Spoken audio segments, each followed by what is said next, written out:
जय हिंद बच्चों, कैसे हो भैया आप? बढ़िया स्वस्थ होगे? ठीक है। तो बेटा जो है मैं शरणागत सर लक्ष्य एकेडमी के इस ऑनलाइन प्लेटफॉर्म पर आप सभी का स्वागत करता हूं।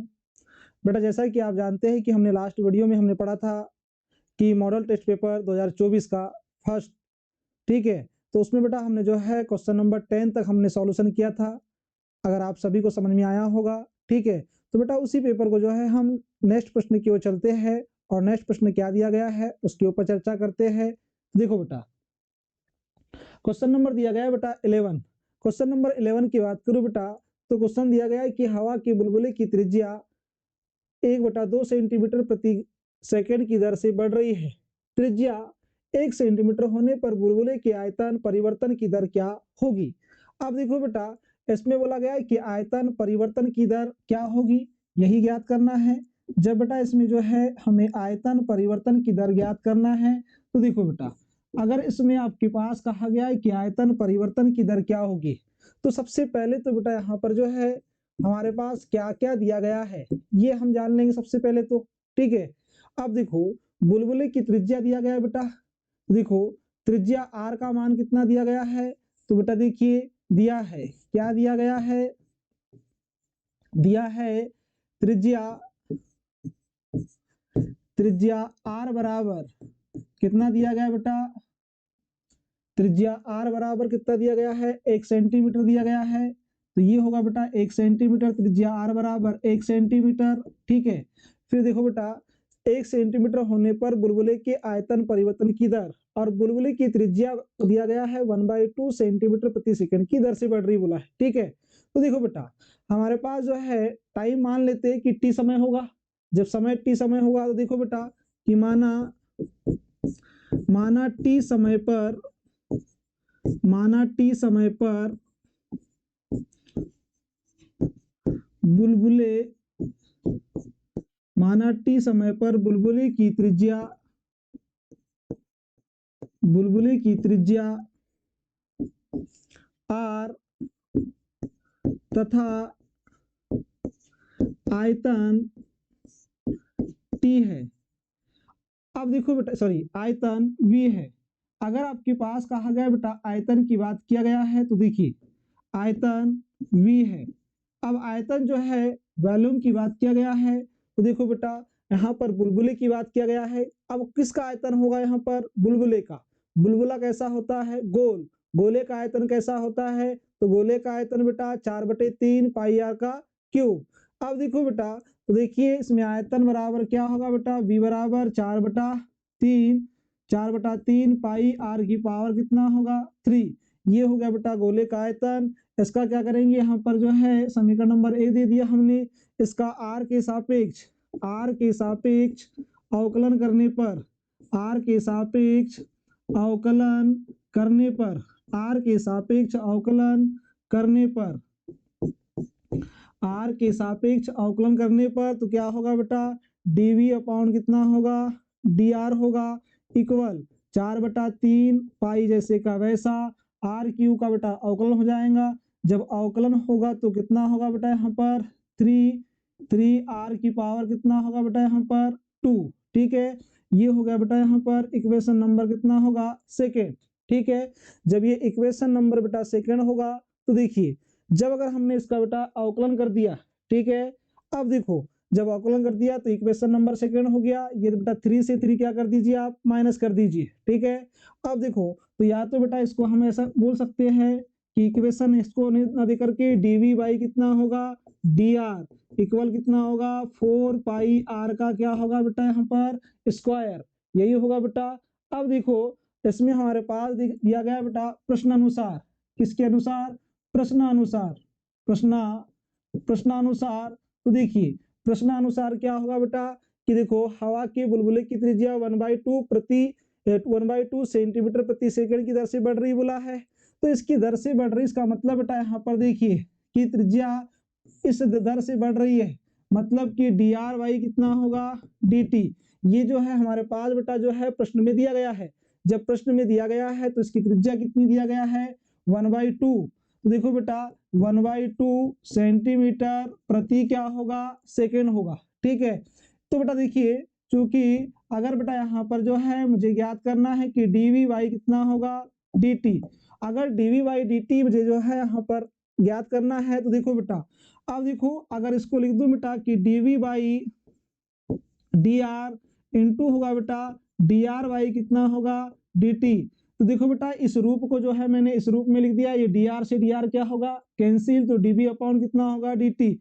तो देखिए बेटा डीवी अपॉन कितना हो गया डी टी। जब डीवी अपॉन डी टी की बात किया गया है इसमें, तो देखिए डीवी अपॉन कितना हो गया डी टी। अब देखो डीवी अपॉन डी आर, तो देखो बेटा डीवी अपॉन जो दिया गया है आपके पास में D R, D V upon D R का मान कितना दिया गया है, तो देखो बेटा 4 पाई आर का स्क्वायर गुणा, देखो बेटा डी आर अपॉन कितना होगा डी टी, तो D R upon D T का मान कितना दिया गया है 1/2। अब देखो बेटा 2 टू जा कितना होगा 4, तो 4 तो कितना हो गया यहाँ पर बच गया कितना 2, तो डीवी बाई कितना होगा डी टी इक्वल कितना हो गया बेटा, तो देखो 2 पाई आर, तो देखो बेटा यहाँ पर कितना हो गया 2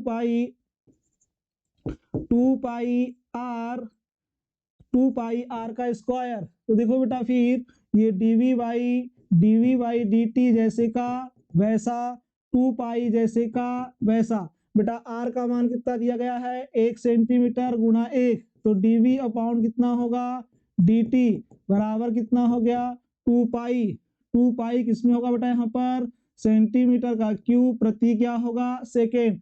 क्यों? क्योंकि बेटा हमारे पास किसकी बात किया गया है आयतन की, आयतन जो होता है किसमें होता है क्यूब में। तो बेटा यहाँ पर देखिए कि अतः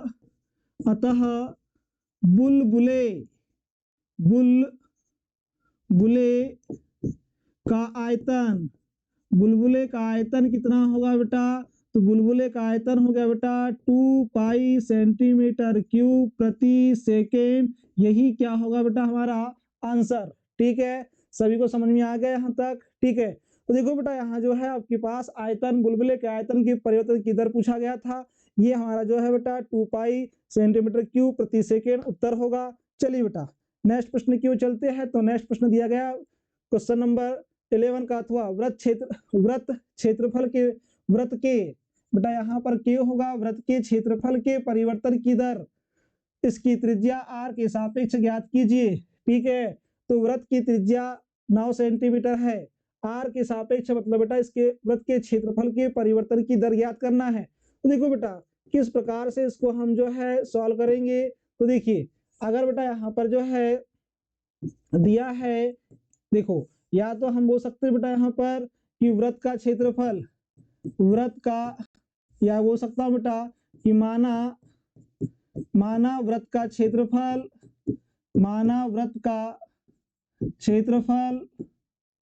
ए है, वृत्त का क्षेत्रफल ए है, तो ए इक्वल क्या होगा पाई आर का स्क्वायर। वृत्त का क्षेत्रफल कितना होगा बेटा पाई आर का स्क्वायर। फिर क्या कर देंगे आर के सापेक्ष अवकलन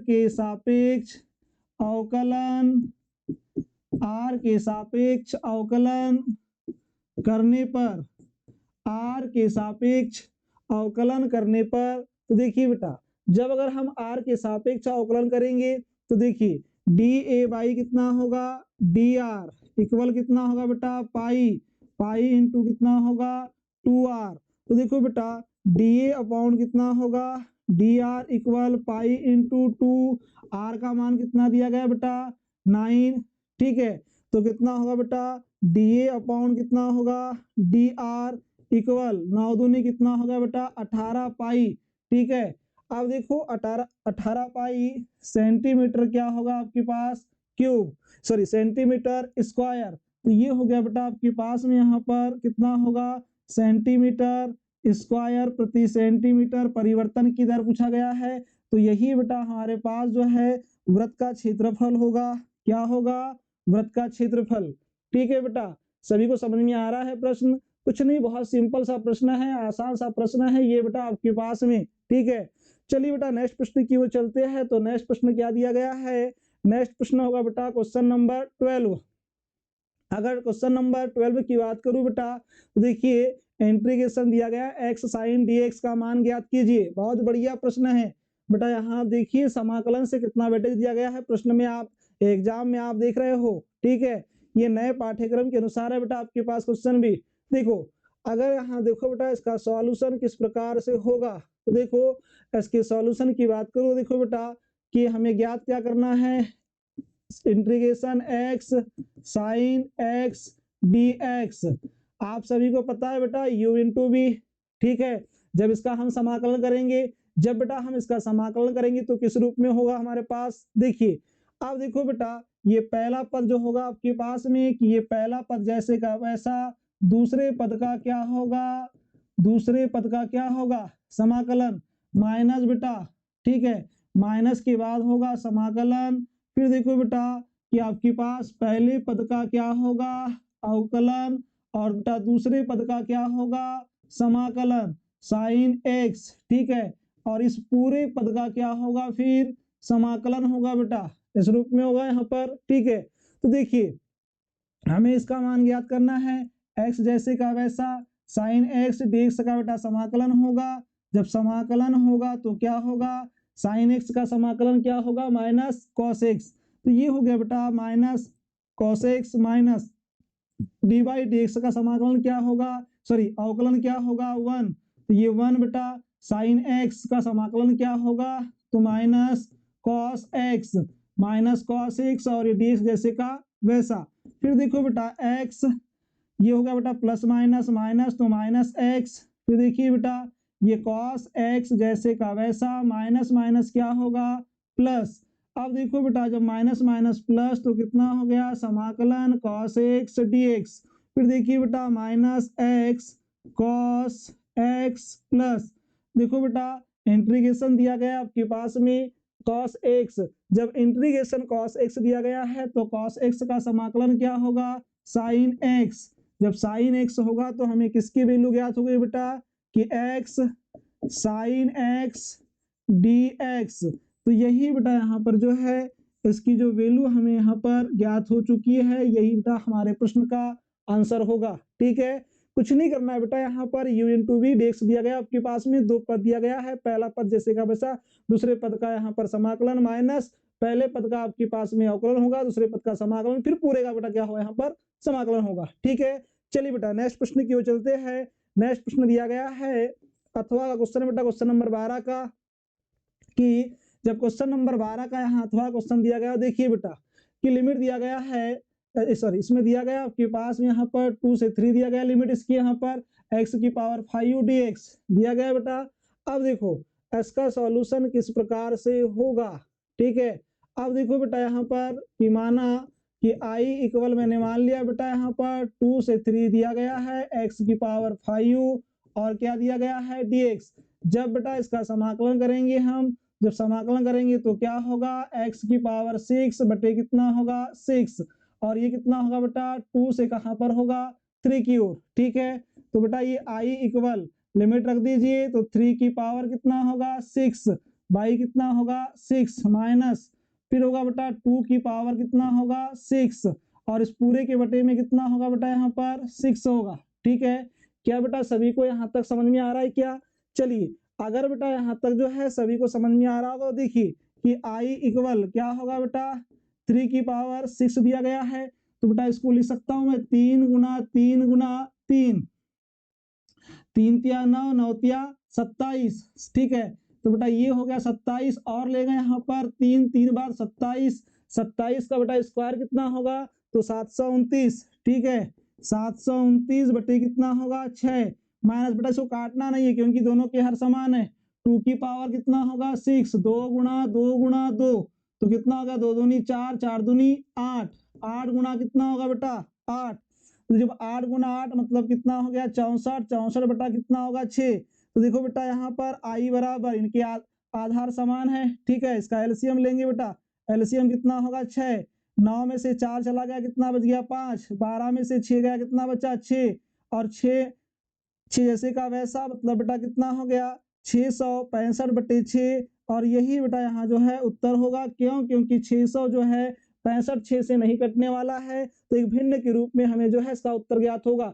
चलिए बेटा सभी को समझ में आ गया यहाँ, ठीक है। अगर सभी को समझ में आ गया हो तो बेटा जो है इस वीडियो को जो है सभी लोग एक बार लाइक कर दीजिए और बेटा शेयर भी कर दीजिए, ठीक है, कि ताकि जो है कि सभी बच्चों तक ये वीडियो पहुंच जाए, ठीक है, क्योंकि बेटा आगामी जो है मंथ में आपके एग्जाम दिया है, ठीक है, कैसे प्रश्न आ रहे सभी को यहाँ पर जो है हो सकता है कि इस वीडियो को देखने से किसी से और भी 2 प्रश्न बन जाए यहाँ पर, ठीक है।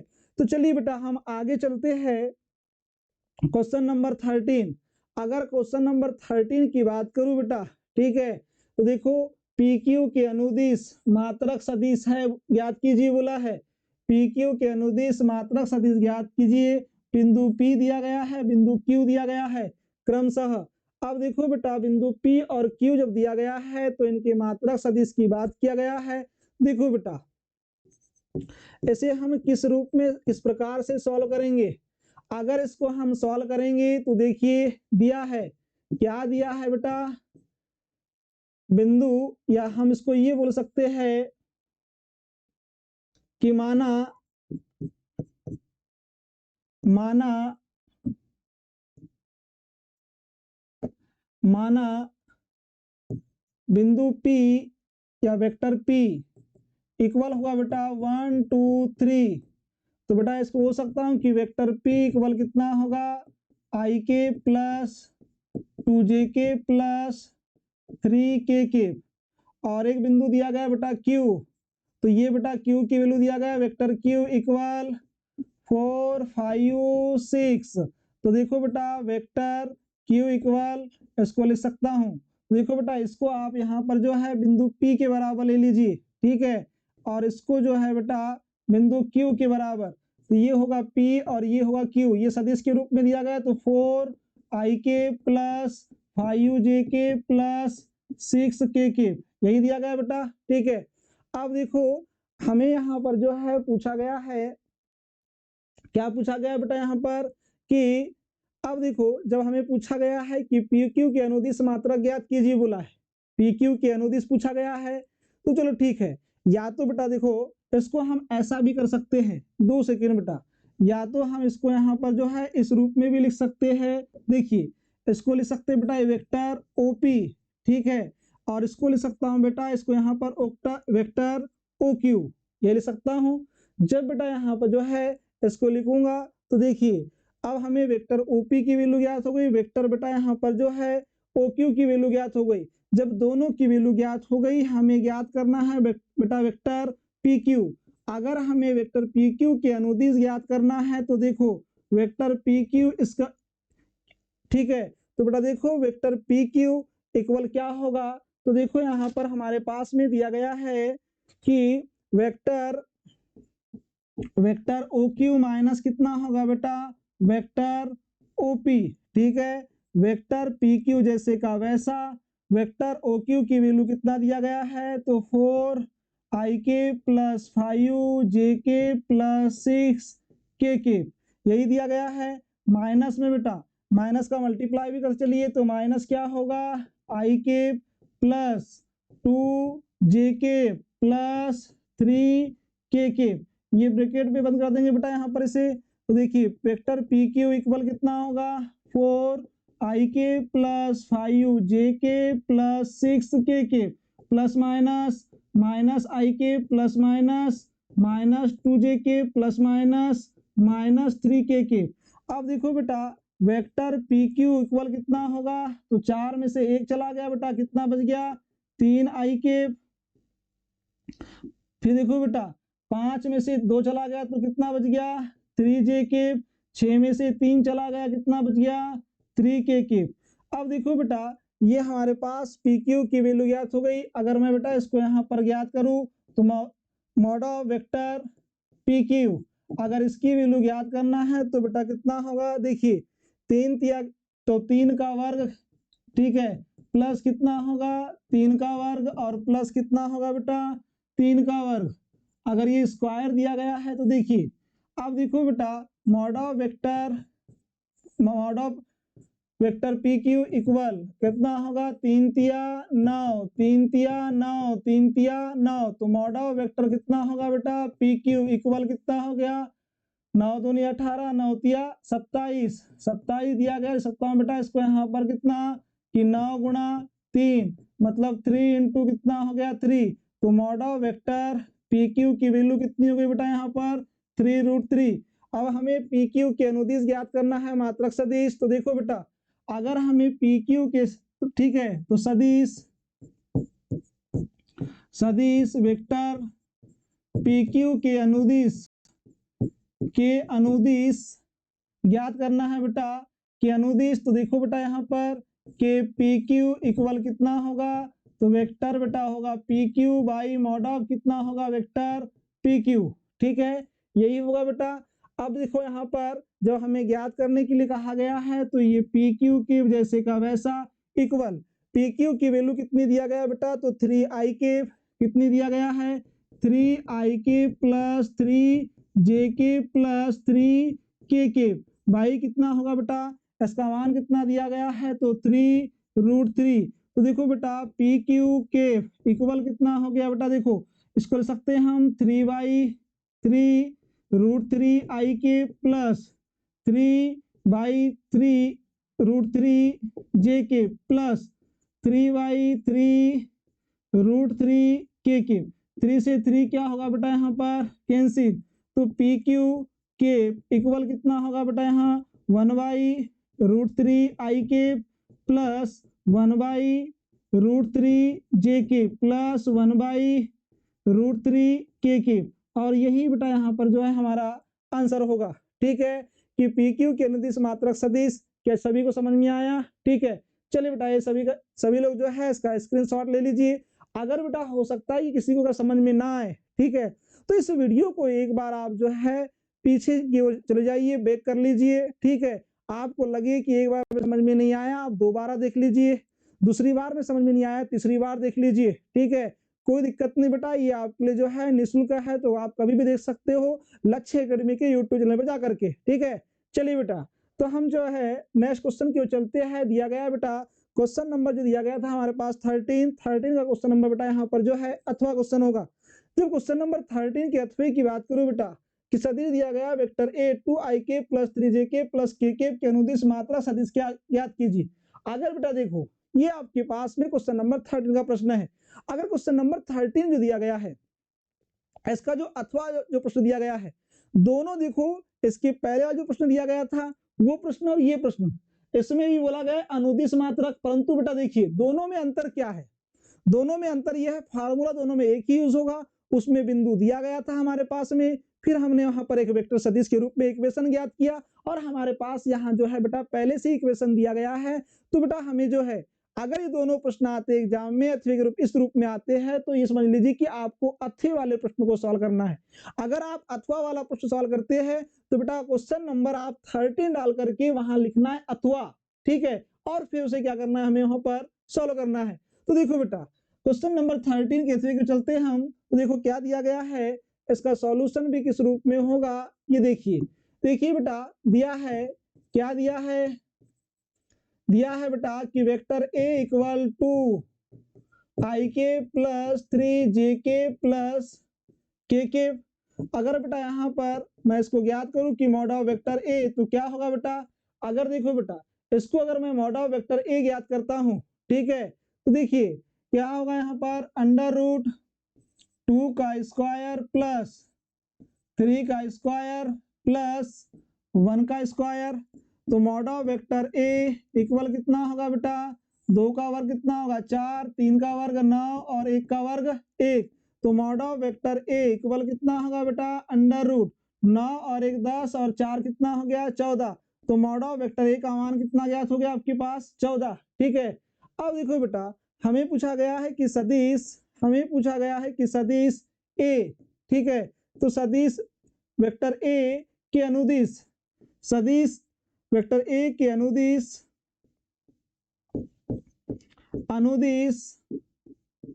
मात्रक सदिश क्या करना है बेटा यहाँ पर मात्रक सदिश ज्ञात करना है। तो मात्रक सदिश बराबर क्या होगा, तो देखो अगर हमें मात्रक सदिश ज्ञात करना है तो देखो बेटा कि मात्रक सदिश a के बराबर कितना होगा बेटा, तो वेक्टर a बाई कितना होगा मॉड ऑफ वेक्टर a।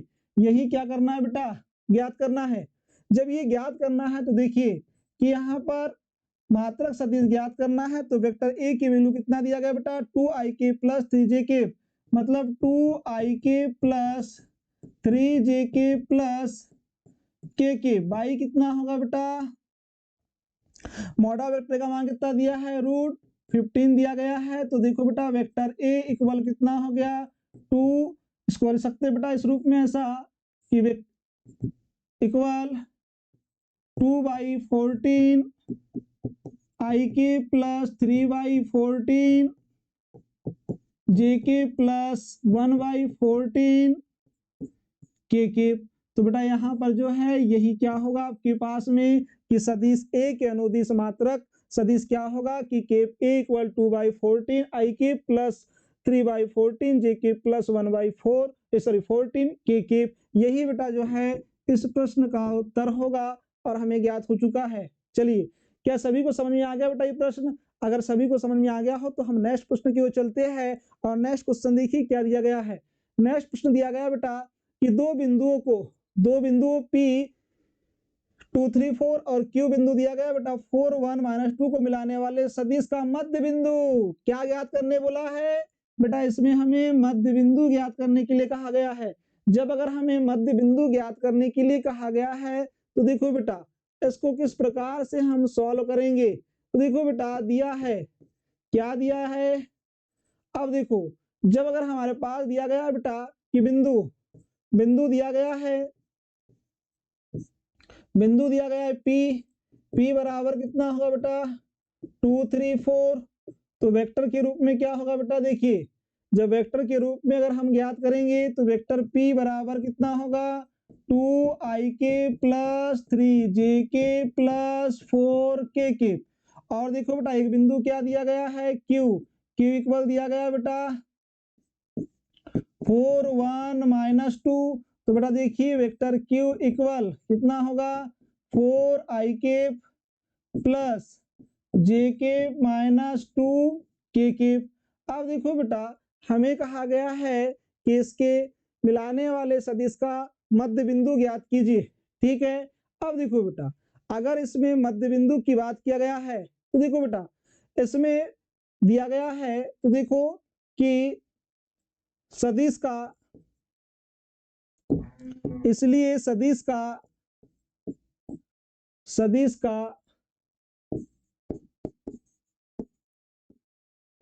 मध्य बिंदु मतलब बेटा देखिए इनका मध्य बिंदु की बात किया गया। इसका मतलब है कि आपके पास प्रथम पद और अंतिम पद का योग बटे वाई कितना होगा आपके पास 2। ठीक है, तो देखो बेटा यहाँ पर क्या होगा, इसमें अगर हम ज्ञात करेंगे बेटा इस PQ का अगर हम मध्य बिंदु ज्ञात करेंगे तो क्या होगा कि vector P plus vector Q by कितना होगा बेटा 2। तो देखो जब हम यहाँ पर ज्ञात करेंगे इनका मध्य बिंदु तो देखो PQ इक्वल क्या होगा बेटा, तो देखो वेक्टर P का मान कितना दिया गया है 2ik plus 3jk plus 4k by कितना होगा बेटा, सॉरी प्लस में कितना होगा बेटा यहाँ पर तो 4k plus jk minus 2k इसके बटे में कितना होगा 2।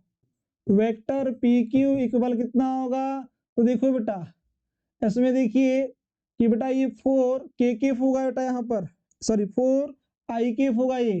ठीक है, ये बेटा 4ik होगा।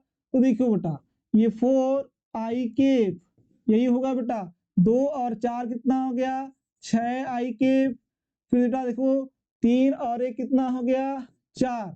तो देखो 3 और 1 कितना होगा 4jk।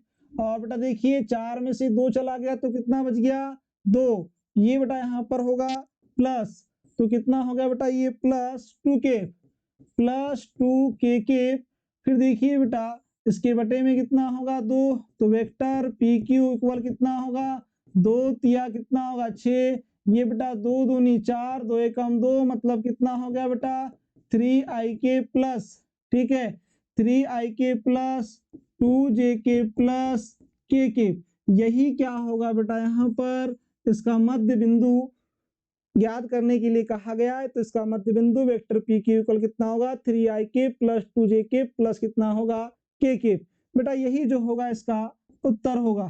ठीक है, चलिए बेटा सभी को समझ में आ गया। इसका मध्य बिंदु क्या करना है, कुछ नहीं करना है बेटा। यहाँ पर किसकी हमें जो है जो दिया गया है अनुपात आई केप जे केप के केप के रूप में हमने ले लिया इसको यहाँ पर।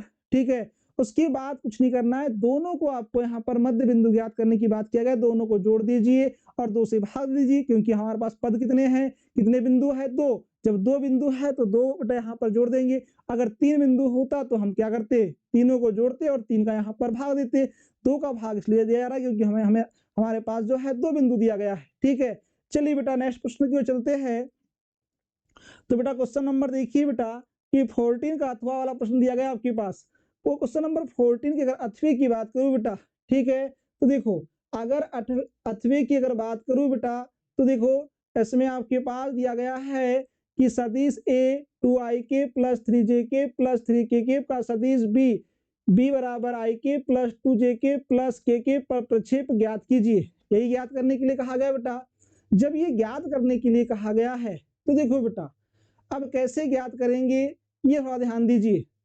अगर इसका सॉल्यूशन प्रक्षेप की बात किया गया है तो देखो बेटा प्रक्षेप की जब बात किया गया है तो क्या होगा थोड़ा समझिए। ठीक है, अब देखो ये बेटा क्वेश्चन नंबर आपके पास में दिया गया है 14। ठीक है, प्रक्षेप की बात किया गया है तो देखो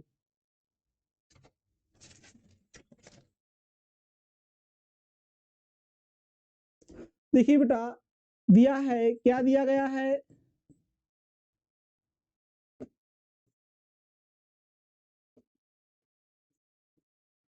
दिया है सदिश वेक्टर ए इक्वल बेटा यहाँ भी वेक्टर होगा, यहाँ भी बेटा आपके पास वेक्टर बी होगा। तो 2ik + 3jk + 3kk और देखो बेटा वेक्टर बी इक्वल कितना होगा, तो ik + 2jk + kk यही दिया गया बेटा। ठीक है, अब बोला अगर हमारे पास में कि यहाँ पर जो है सदिश ए और सदिश बी का प्रक्षेप ज्ञात कीजिए। तो देखो देखो बेटा यहाँ पर सदिश ए और सदिश बी का प्रक्षेप क्या होगा। ठीक है, तो देखो सदिश ए सदिश वेक्टर ए का वेक्टर बी पर प्रक्षेप, अगर हमें प्रक्षेप ज्ञात करना है बेटा तो देखिए इसका प्रक्षेप क्या होगा, प्रक्षेप होगा बेटा कि vector A dot vector B by कितना होगा मॉड ऑफ वेक्टर बी। अब देखो बेटा वेक्टर ए की वैल्यू जैसे कि वैसे, तो 2ik प्लस कितना होगा 3jk + 3kk यही होगा बेटा।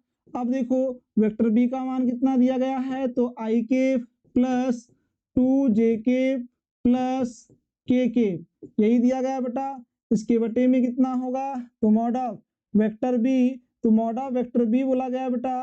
तो देखो क्या होगा मॉड ऑफ वेक्टर बी, अब देखिए बेटा मॉड ऑफ, तो देखो बेटा यहाँ पर जब इसकी वैल्यू रखेंगे हम तो कितना दिया गया है ik + 2jk + kk यही दिया गया बेटा। जब इसके हम वैल्यू ज्ञात कर लेंगे तो देखो इसका तो पहले हम कर लेंगे मल्टीप्लाई। जब मल्टीप्लाई करेंगे तो बेटा 2 × 1 कितना होगा 2, 3 × 2 कितना होगा 3 × 2 कितना होगा 6, 3 × 1 कितना होगा बेटा यहाँ पर 3 बाई अंडर रूट कितना होगा 1 का स्क्वायर प्लस 1 का स्क्वायर प्लस कितना होगा बेटा देखो 2 का स्क्वायर प्लस 1 का स्क्वायर। ठीक है, अब देखो बेटा जब अगर हम प्रक्षेप ज्ञात करेंगे तो 6 और 3 9, 9 और 2 कितना हो गया 11। ठीक है बेटा 2 का वर्ग 4, 1 5 और 1 कितना होगा 6। तो ये हो गया बेटा यहाँ पर जो है कितना हो गया आपके पास 11/√6। ठीक है 11/√6 यही क्या होगा बेटा यहाँ पर सदिश ए और सदिश बी का प्रक्षेप। क्या सभी को समझ में आ गया है? अगर सभी को समझ में आया बेटा तो एक बार स्क्रीनशॉट ले लीजिए इसका। फिर चलिए नेक्स्ट प्रश्न की ओर चलते हैं हम। देखो नेक्स्ट प्रश्न दिया गया बेटा कि यदि एक रेखा के दिग अनुपात 2 -1 -2 है तो इसकी दिग कोसाइन ज्ञात कीजिए। ठीक है, अब दिग कोसाइन की बात किया गया बेटा यहाँ पर देखो इसका सॉल्यूशन किस प्रकार से होगा। यदि एक रेखा के दिग अनुपात 2 -1 और -2 है तो इसकी दिग कोसाइन ज्ञात कीजिए। ठीक है बेटा, तो देखिए यहाँ पर दिया गया है, क्या दिया गया बेटा, तो देखो यहाँ a बराबर क्या होगा 2, b बराबर कितना होगा -1 और c बराबर कितना होगा -2। ठीक है, इसीलिए बेटा देखो कि अंडर रूट a का स्क्वायर प्लस b का स्क्वायर प्लस c का स्क्वायर बराबर कितना होगा, तो देखिए बेटा 2 का स्क्वायर प्लस -1 का स्क्वायर प्लस कितना होगा बेटा -2 का होल स्क्वायर। ठीक है, अंडर रूट 2 का वर्ग कितना होगा 4, 1 का वर्ग 1 धन 2 का वर्ग 4 कितना हो गया बेटा 4 और 4 कितना हो गया 8, 8 और 1 कितना हो गया 9, कितना हो गया बेटा यहाँ पर इसका मान कितना होगा तो 3 होगा, कितना होगा 3 हो गया, कितना हो गया बेटा 3। तो ये बेटा हमें इसकी वैल्यू ज्ञात हो गई a का स्क्वायर प्लस b का स्क्वायर प्लस c का स्क्वायर, तो इसकी वैल्यू कितनी ज्ञात हो गई बेटा 3। अब देखिए दिग कोसाइन ज्ञात कीजिए बोला है, मतलब बेटा यहाँ पर देखिए तो इसके देखो दिग अनुपात क्या हो गए। ठीक है, तो देखो अतः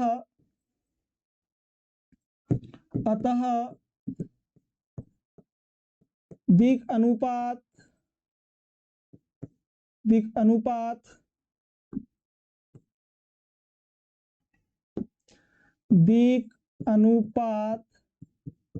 क्या हो गए बेटा L M और क्या होगा N। तो देखो बेटा L बराबर क्या होगा AY कितना होगा अंडर रूट a का स्क्वायर प्लस b का स्क्वायर प्लस c का स्क्वायर, तो L बराबर कितना होगा बेटा a का मान कितना दिया गया है 2, तो 2 बटा कितना हो गया बेटा 3, क्योंकि इसका मान कितना दिया गया है 3। ठीक है, फिर देखो बेटा m बराबर कितना होगा, तो m का मान कितना दिया है -1, 1 बटा 3 और n बराबर कितना होगा बेटा -2, तो -2 बटा कितना होगा 3। तो देखो बेटा ये जो है हमारे पास में जो है L M N की वैल्यू ज्ञात हो गई, मतलब बेटा हम बोल सकते हैं कि अतः कि हमारे पास यहाँ जो है हम कह सकते हैं कि अतः L बराबर क्या होगा, L बराबर 2 बटा 3, M बराबर कितना होगा बेटा -1 बटा 3 और N बराबर कितना होगा -2 बटा 3। यही क्या हो गए बेटा हमारे पास में यहाँ पर इसकी दिग कोसाइन L M N की हमने ज्ञात कर लिए 2 बटा 3 -1 बटा 3 और -2 बटा 3। चलिए बेटा तो ये प्रश्न आप सभी को समझ में आ गया है। चलिए क्वेश्चन नंबर बेटा ये 15 था, नेक्स्ट प्रश्न की ओर चलते हैं। तो देखो बेटा बिंदु दिया गया है, क्वेश्चन नंबर 15 का बिंदु दिया गया अथवा वाला प्रश्न है कि बिंदु 2 3 4 तथा 1 -2 3 को मिलाने वाली रेखा के दिग कोज्याय ज्ञात कीजिए। अब देखो बेटा इसमें दिग कोज्याय की बात किया गया है। ठीक है, हमारे पास जो है ये बिंदु दिया गया है, 2 बिंदु के मान दिया गया है, कहा गया है कि इसकी क्या ज्ञात करने के लिए कहा गया है दिग कोज्याय ज्ञात करने के लिए कहा गया है। अगर बेटा दिग कोज्याय ज्ञात करने के लिए कहा गया है तो देखिए कि इसका सॉल्यूशन जो है बेटा किस प्रकार से होगा। दिया है, क्या दिया गया है बेटा, दिया है बिंदु। अब बिंदु देखो बेटा अगर बिंदु है तो बिंदु P के बराबर बेटा मैंने मान लिया 2 3 और क्या मान लिया 4।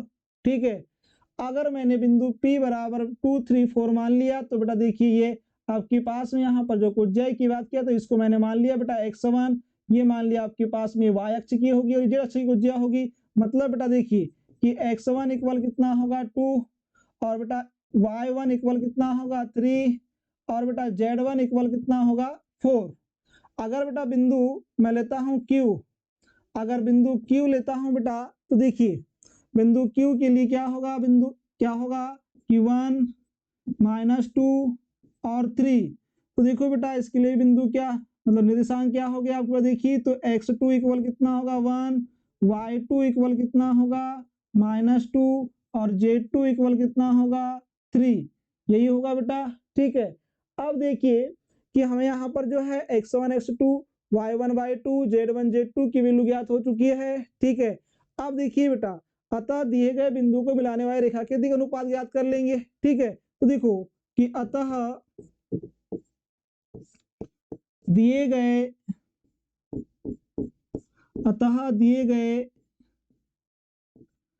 बिंदुओं को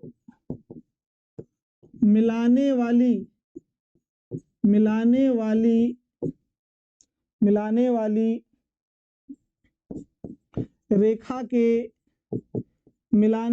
रेखा के अनुपात। अब देखो बेटा, मिलाने वाली रेखा के अनुपात क्या क्या होंगे, ठीक है, अनुपात है। तो देखिए बेटा, इसमें क्या करेंगे हम, x2 में से x1 को माइनस कर देंगे। मतलब देखो बेटा, ये 1 दिया गया है, 1 में से 2 चला गया, ठीक है, 1 में से बेटा -2, तो क्या होगा -1। फिर बेटा होगा y2 माइनस कितना होगा y1। तो बेटा देखो, y2 की वैल्यू कितना दिया गया है 2, फिर y1 की वैल्यू कितना दिया गया है -3, माइनस माइनस प्लस 3 2 कितना हो गया 5। बेटा Z1, तो देखिए Z2 माइनस कितना होगा Z1, Z2 की वैल्यू कितना दिया है 3 माइनस 4, तो कितना होगा बेटा Z2 माइनस कितना हो गया Z1, तो कितना हो गया बेटा -1, ठीक है। तो बेटा देखिए, इनकी जो दिक्कुज्जाएं हो गई हमारे पास में, कितनी हो गई बेटा यहाँ पर कि -5, सॉरी -1 5 और कितना होगा -1, ठीक है। क्या यहाँ तक सभी को देखिए बेटा, सभी को समझ में आया। अब देखो, अगर इनके दिक बिंदु को मिलाने वाली रेखा के अनुपात हमें ज्ञात होगी -5 5, सॉरी -1 5 और कितना होगा -1। अब देखो बेटा कि अतः मिलाने वाले रेखा की दिक्कुज्जा याद करना है। तो देखो बेटा कि अतः दिए हुए बिंदुओं को, दिए हुए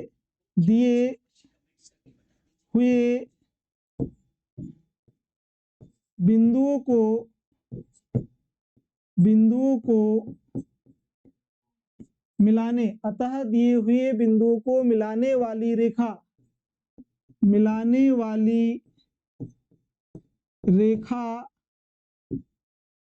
की दिक्कुज्जाएं,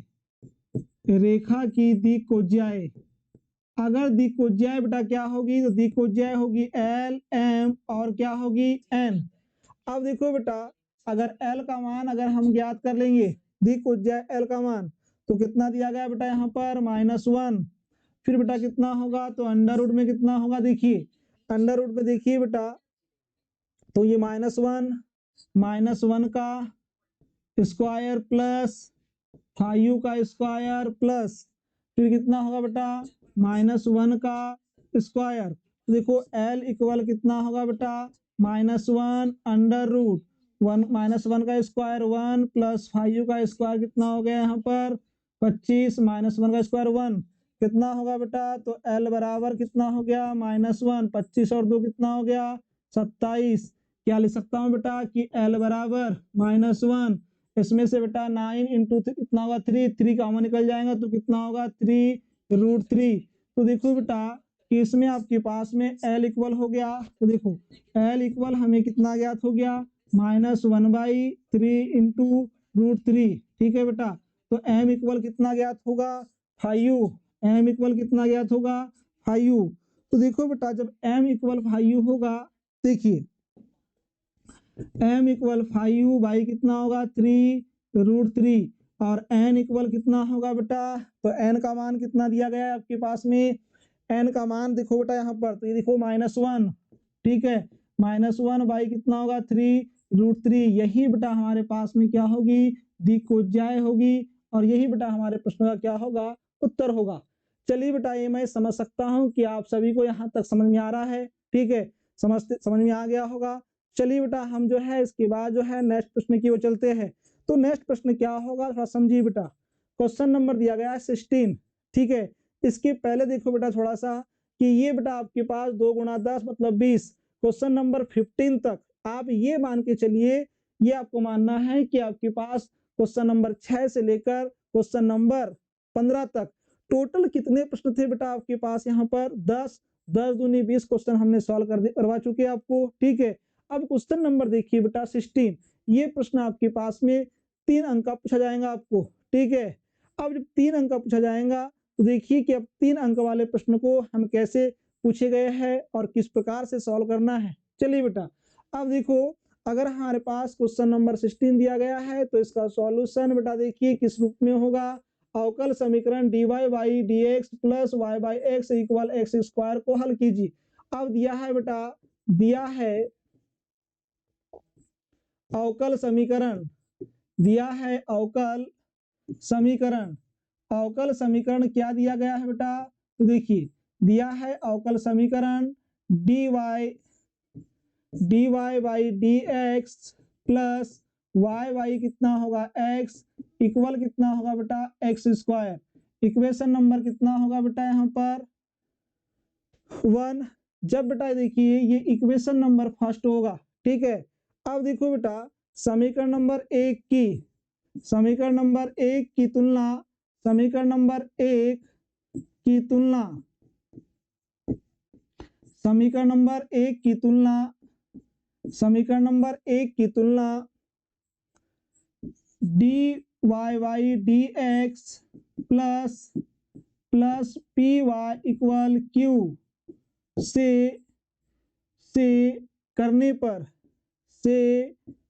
पर अब देखो बेटा जब इस समीकरण से समीकरण नंबर 1 की तुलना जो है कि dy by D X plus P Y equal Q से करने पर, जब इस समीकरण से तुलना करेंगे बेटा तो देखो p की वैल्यू क्या होगी बेटा, इसमें देखो p की वैल्यू क्या होगी, देखिए बेटा तो p की वैल्यू होगी बेटा 1 बाई एक्स होगी, ठीक है।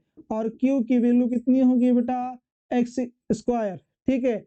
जब बेटा देखो एक्स स्क्वायर होगी तो देखिए इसीलिए बेटा एक हम लेंगे आपके पास समाकलन गुणांक लेंगे, देखिए बेटा ये होगा आपके पास में आई एफ इक्वल होगा बेटा ई की power integration P D Y. तो बेटा देखिए ये इस आई एफ का मतलब होता है इंटीग्रल फ्रैक्शन, इंटीग्रल फ्रैक्शन। अब देखो जब इंटीग्रल फ्रैक्शन होगा तो किस रूप में होगा, देखिए बेटा कि आई एफ इक्वल ई की पावर समाकलन 1y कितना होगा बेटा x और ये हो गया बेटा dy। जब इसका हम समाकलन करेंगे तो आई एफ इक्वल कितना होगा बेटा e की पावर 1/x, ठीक है। 1/x का मान कितना हो गया बेटा आपके पास में, तो 1/x मतलब कितना हो गया log x, कितना होगा log x। चूंकि देखो बेटा यहाँ पर चूंकि आप जानते हो सभी चूंकि कि e की पावर log x इक्वल कितना होगा बेटा x, मतलब कि बेटा यहाँ कितना हो गया तो आई एफ इक्वल कितना होगा x। अब हमें इस आई एफ का मान ज्ञात हो चुका है, ठीक है। अब बेटा देखो जब इस हमें आई एफ का मान ज्ञात हो गया है तो देखिए बेटा दिए गए समीकरण का हल, दिए गए समीकरण का हल क्या होगा बेटा यहाँ पर, तो देखिए y इंटू कितना होगा, y इंटू होता है बेटा I F equal integration q e की पावर कितना होगा बेटा यहाँ पर, तो देखिए p dy इंटू कितना होगा बेटा इंटू कितना होगा यहाँ पर dx प्लस अवकलन एक ले लेंगे बेटा आपके पास समाकलन अचर, ये समाकलन अचर क्या होगा इसमें, ठीक है। तो ये होगा बेटा c, 2 सेकेंड बेटा, ठीक है। यहाँ बेटा आपके पास में ये नहीं होगा, इसमें होगा बेटा देखिए q इंटू बेटा होगा यहाँ पर q into I F into कितना होगा बेटा dx प्लस c क्या है हमारे पास समाकलन अचर, जब समाकलन अचर है तो y इंटू आई एफ का वैल्यू कितना दिया गया बेटा x दिया गया है। तो देखिए बेटा इंटीग्रेशन q का मान कितना दिया गया है, q की वैल्यू कितनी दिया गया है x का स्क्वायर। तो देखो बेटा ये q जैसे का सॉरी इस q के स्थान पर बेटा जो है कितना लिख देंगे x का स्क्वायर गुणा आई एफ की वैल्यू कितना दिया गया है, तो बेटा आई एफ की वैल्यू दिया गया कितना x और ये कितना होगा बेटा तो dx प्लस कितना होगा c। तो देखो बेटा y x इक्वल x इनका जब समाकलन होगा x की पावर 3 इंटू कितना होगा dx प्लस कितना होगा c। देखो बेटा yx बराबर x की पावर 4 y कितना होगा 4 प्लस कितना हो गया c। देखो बेटा यहाँ पर जो है इस y के इक्वल में कितना होगा x की पावर 3 बाई 4 और कितना हो गया x इनवर्स कितना होगा बेटा c। और यही जो है हमें यहाँ पर जो है दिए गए समीकरण का हल हमें यहाँ पर ज्ञात करना था। तो बेटा ये y इक्वल कितना होगा x की पावर 3 बाई 4 प्लस x की पावर -1 c। यही क्या होगा बेटा यहाँ पर आंसर। ये इनवर्स कैसे आया समझ में आया बेटा। ये इनवर्स का मतलब है कि ये गुणा में था भाग में आ गया एक x हो गया इसलिए x की पावर 3 हो गया बेटा। फिर देखो ये x 1/x था यहाँ पर मतलब ये चला गया इनवर्स के रूप में। जब इनवर्स के रूप में गया यहाँ पर तो y इक्वल कितना हो गया x की power 3 by 4 plus x inverse कितना हो गया c। चलिए बेटा तो आप सभी को समझ में आया हो तो इसका स्क्रीनशॉट ले लीजिए। फिर चलते हैं हम बेटा नेक्स्ट प्रश्न की ओर। तो देखिए नेक्स्ट प्रश्न क्या दिया गया है।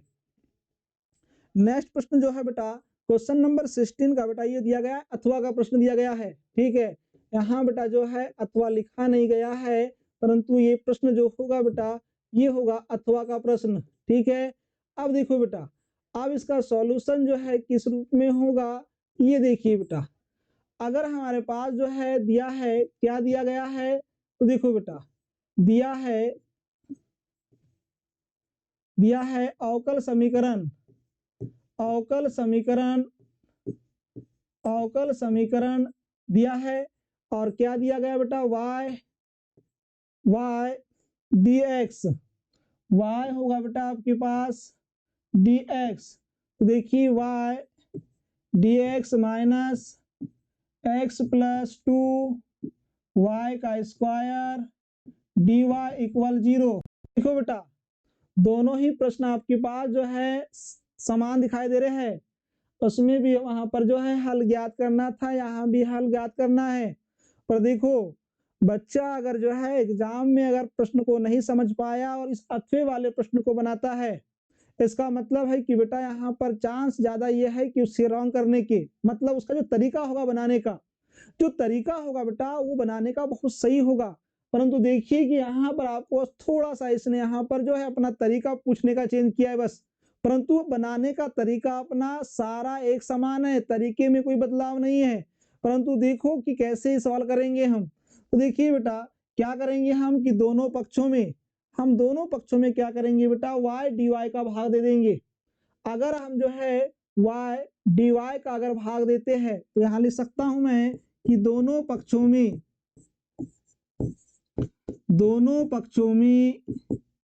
y dy से भाग देने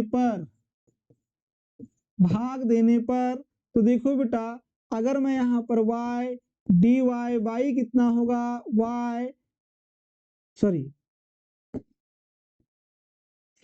ये बेटा dx जैसे का वैसा बटे कितना होगा बेटा यहाँ पर dy माइनस ये हो गया बेटा x प्लस 2y का स्क्वायर बटे में कितना होगा बेटा यहाँ पर y dy। ठीक है और ये हो गया बेटा इंटू dy इक्वल कितना होगा 0। देखो बेटा ये y से y कैंसिल dy से dy कैंसिल तो लिख सकता हूँ कितना बेटा यहाँ पर dx बटे कितना होगा dy माइनस इस ब्रैकेट में मल्टीप्लाई कर दीजिए बेटा। देखो प्लस माइनस क्या होगा माइनस x बटे कितना होगा y प्लस माइनस कितना होगा -2y।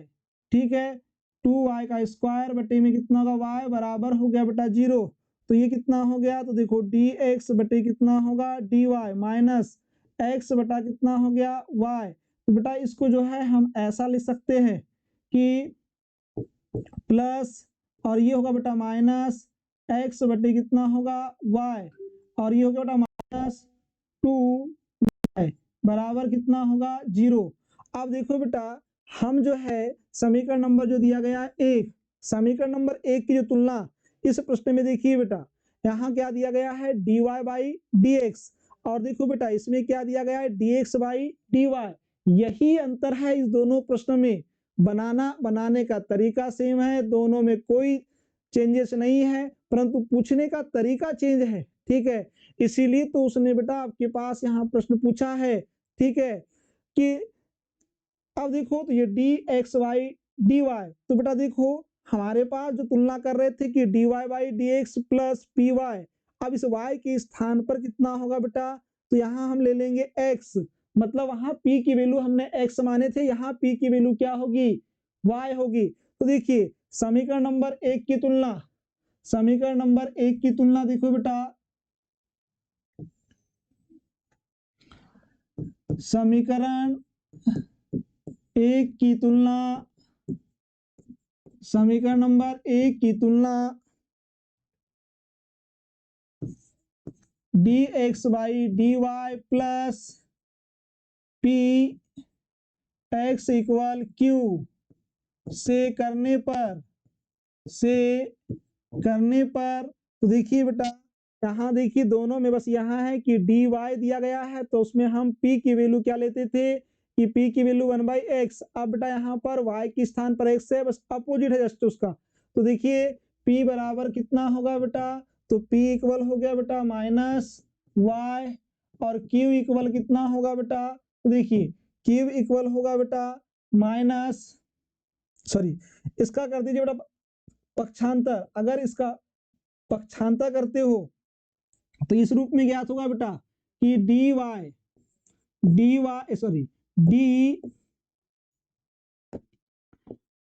डी एक्स वाई कितना होगा, D Y plus minus X बटे वाई, और इक्वल में होगा बेटा 2y।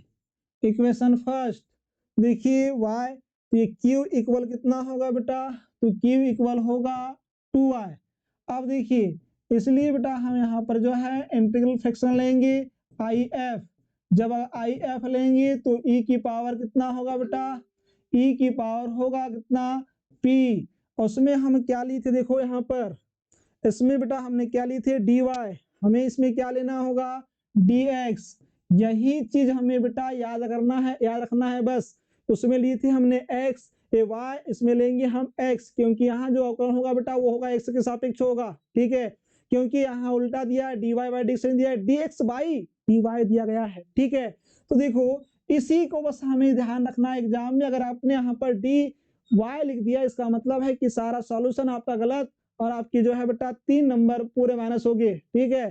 तो इसलिए बेटा देखिए कि IF इक्वल कितना होगा, तो e की पावर कितना होगा, p का मान दिया गया है -1, p का मान दिया है कि -1/y dx, जब इसका बेटा हम समाकलन कर देंगे तो IF इक्वल e की पावर माइनस कितना होगा बेटा log y, जब log y होगा तो EF इक्वल कितना होगा, तो देखिए बेटा, तो देखिए यहाँ पर जब इसका e की पावर log y इनवर्स इसी रूप में होगा बेटा। तो देखिए हम जानते हैं कि IF इक्वल कितना होगा, तो इसका मान कितना होगा बेटा यहाँ पर y इनवर्स, ठीक है। और ये y इनवर्स कैसे आया, समझ में आया क्या, तो देखो अगर जिसको समझ में नहीं आया हो तो थोड़ा समझिए बेटा, अगर ये लाइन समझ में नहीं आई हो तो समझना कि यहाँ देखिए बेटा, क्योंकि e की पावर log x इक्वल कितना होता है बेटा x, तो x के स्थान पे क्या दिया गया है y, तो IF देखो बेटा इसके स्थान पर y के स्थान पे x दिया गया है, तो ये इनवर्स में दिया है, तो लिख सकता हूँ बेटा 1/y, तो ये हो गया बेटा 1/y। अब देखो हमें तो ज्ञात करना है इसका व्यापक हल, तो देखिए अतः दिए गए समीकरण का हल क्या होगा, तो देखो बेटा अतः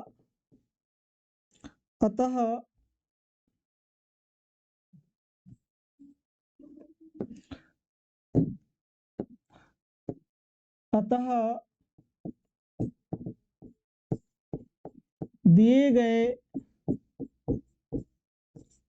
समीकरण का हल, अब देखिए दिए गए अवकल समीकरण का हल ज्ञात करना है तो क्या होगा बेटा, तो देखिए उसमें देखिए हमने यहाँ पर देखो फार्मूला क्या था, थोड़ा चेंज होगा बेटा, y होता था यहाँ y के सापेक्ष होता था, इसमें x के सापेक्ष है, तो थोड़ा सा चेंज होगा बेटा कि y इंटू कितना होगा IF इक्वल इंटीग्रेशन q, फिर होगा बेटा IF इंटू कितना होगा डी वाई प्लस सी क्या होगा, अचर समाकलन, क्या होगा, अचर समाकलन, एक्स जैसे का वैसा इंटू आई एफ की वैल्यू कितना दिया गया बेटा, 1/y इक्वल इंटीग्रेशन क्यू का मान कितना दिया गया बेटा, कितना दिया गया है 2y, ठीक है।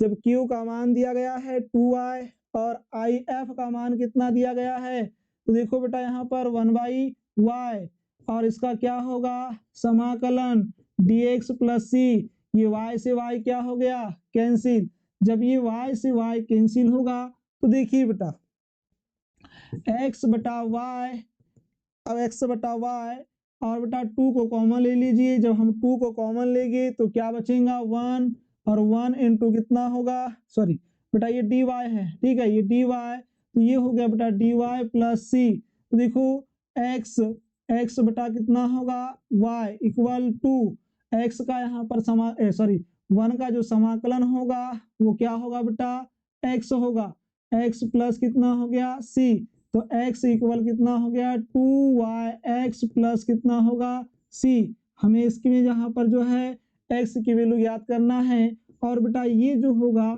यही हमारे प्रश्न का क्या होगा यहाँ पर उत्तर होगा, ठीक है। तो चलिए बेटा आप सभी को जो है यहाँ तक समझ में आ गया हो। इसके बाद देखो बेटा क्वेश्चन नंबर दिया गया है 17, क्वेश्चन नंबर 17 जो है ये बेटा जो है वृत्त के चतुर्थांश के क्षेत्रफल से संबंधित दिया गया है। तो देखो बेटा ये अभी तक हमने जो चर्चा किया है ये चर्चा किया बेटा क्वेश्चन नंबर 16 तक, ठीक है, जिसमें 2 नंबर के प्रश्न हमारे पास कंप्लीट हो चुके हैं और हमने 3 नंबर के जो प्रश्न को है कि 2 क्वेश्चन किए बस हमने अभी। अब देखो बेटा लास्ट मतलब जो है अब जो है इसके बाद की जो प्रश्न की चर्चा जो है हम नेक्स्ट वीडियो में करेंगे। जय हिंद।